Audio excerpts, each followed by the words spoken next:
വടകര, കുറ്റ്യാടി, നാദാപുരം, ആയഞ്ചേരി, അഴിയൂര്, പയ്യോളി ഉൾപ്പെടെയുള്ള മേഖലകളിൽ ഒരു കുട്ടികളിലെ പ്രമേഹ രോഗത്തിനായി ഒരു ടൈപ്പ് 1 കുട്ടികൾക്കുള്ള പ്രമേഹ രോഗത്തിനായി മിഠായി പദ്ധതിയുടെ ക്ലിനിക്ക് ഉപകേന്ദ്രം ആരംഭിക്കണമെന്നതാണ് സാർ എൻ്റെ സബ്മിഷൻ.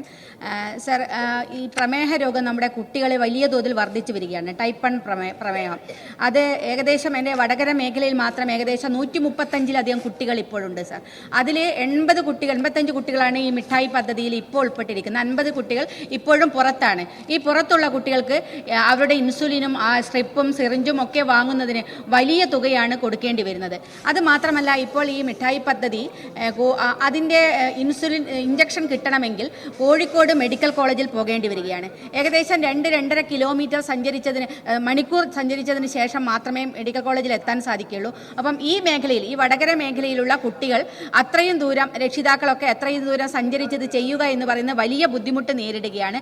സർ, അതിനുള്ള ഒരു പരിഹാരം എന്ന നിലയ്ക്ക് വടകര ജില്ലാ ആശുപത്രി കേന്ദ്രീകരിച്ച് ഒരു മിഠായി പദ്ധതി ആരംഭിക്കണം എന്നുള്ളതാണ്. അതിൻ്റെ ഒരു ഉപകേന്ദ്രം ആരംഭിക്കാൻ ആവശ്യമായ അടിയന്തര നടപടി സർക്കാരിൻ്റെ ഭാഗത്തു നിന്നുണ്ടാകണം എന്നതാണ് സാർ.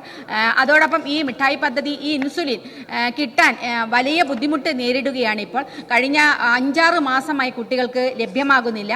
ഇൻസുലിനും സ്ട്രിപ്പും ഒക്കെ പുറത്തുനിന്ന് വാങ്ങേണ്ട വലിയ തുക, ഏകദേശം 22,000-ലധികം രൂപ കൊടുത്ത് പുറത്തുനിന്ന് വാങ്ങേണ്ട ഒരു സാഹചര്യമാണുള്ളത് സാർ. സ്കൂളിൽ പഠിക്കുന്ന ഈ കുട്ടികൾ ഇത് 3-4 നേരമൊക്കെ ഇൻസുലിൻ എടുക്കേണ്ടി വരുന്നു. അത് രക്ഷിതാക്കൾക്ക് ജോലിക്ക് പോകാൻ പോലും സാധിക്കാത്ത വളരെ ഗുരുതരമായ ഒരു സാഹചര്യമാണ് നിലവിലുള്ളത്. അതുകൊണ്ട് ഇത്രയും ദൂരം സഞ്ചരിച്ച് ഇത് വാങ്ങുക എന്ന് പറയുന്നത് വലിയ ബുദ്ധിമുട്ടാണ്. അതുകൊണ്ട് വടകര ജില്ലാ ആശുപത്രി കേന്ദ്രീകരിച്ച് ഇതിന്റെ ഒരു ഉപകേന്ദ്രം ആവശ്യത്തിനുമായ അടിയന്തര നടപടി സർക്കാരിന്റെ ഭാഗത്തു നിന്നുണ്ടാകണം എന്നതാണ് സാർ അഭ്യർത്ഥിക്കാനുള്ളത്. ബഹുമാനപ്പെട്ട ഉന്നത വിദ്യാഭ്യാസം സാമൂഹ്യനീതി വകുപ്പ് മന്ത്രി. കേരള സാമൂഹ്യ സുരക്ഷാ മിഷൻ മുഖേന നടപ്പാക്കുന്ന മിഠായി പദ്ധതിയുടെ കീഴിൽ ഓരോ ജില്ലയിലും 1 വീതം സംസ്ഥാനത്താകെ 14 മിഠായി ക്ലിനിക്കുകളാണ് പ്രവർത്തിക്കുന്നത്. തിരുവനന്തപുരം, ആലപ്പുഴ, കോട്ടയം, തൃശൂർ, കോഴിക്കോട് എന്നീ മെഡിക്കൽ കോളേജുകളിലായി 5 മെയിൻ ക്ലിനിക്കുകളും മെയിൻ ക്ലിനിക്ക് ഇല്ലാത്ത ജില്ലകളിലെ ആശുപത്രികളിൽ 9 ഉപകേന്ദ്രങ്ങളും പ്രവർത്തിക്കുന്നുണ്ട്. Government medical college Ernakulam, medical college Kannur, government Victoria hospital Kollam, government district hospital Kozhencherry Pathanamthitta, government taluk headquarters hospital Idukki, government women and children hospital Palakkad, district hospital Perinthalmanna, general hospital Kalpetta Wayanad, district hospital Kanhangad Kasaragod എന്ന നിലയിലാണ് സാറ്റലൈറ്റ് സെൻ്ററുകൾ പ്രവർത്തിക്കുന്നത്. മിഠായി പദ്ധതിയുടെ മെയിൻ സെൻ്ററുകൾ എല്ലാ ദിവസവും, സാറ്റലൈറ്റ് സെൻ്ററുകൾ 2 ആഴ്ചയിൽ ഒരിക്കലും എന്ന നിലയിലാണ് പ്രവർത്തിച്ചു വരുന്നത്. മെയിൻ സെൻ്ററുകളിൽ എന്ന പോലെ തന്നെ സാറ്റലൈറ്റ് സെൻ്ററുകളിലും ഡോക്ടർമാരുടെയും പാരാമെഡിക്കൽ സ്റ്റാഫിൻ്റെയും സേവനം ആവശ്യമാണ്.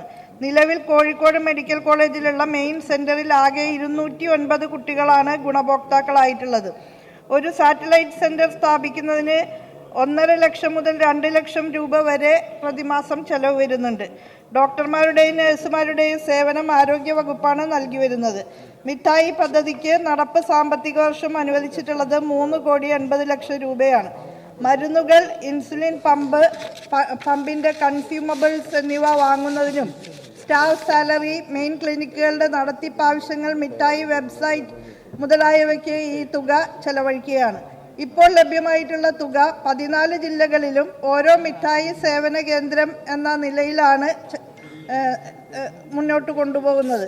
സർക്കാരിൻ്റെ ധനസ്ഥിതിയുടെ അടിസ്ഥാനത്തിൽ കൂടുതൽ കേന്ദ്രങ്ങൾ പ്രവർത്തിപ്പിക്കാൻ പണം അനുവദിക്കപ്പെടുന്ന സാഹചര്യത്തിൽ ആവശ്യകത കൂടി പരിശോധിച്ചുകൊണ്ട് ബഹുമാനപ്പെട്ട അംഗത്തിൻ്റെ ആവശ്യം പരിശോധനയിൽ ഉൾപ്പെടുത്തുന്നതാണ്.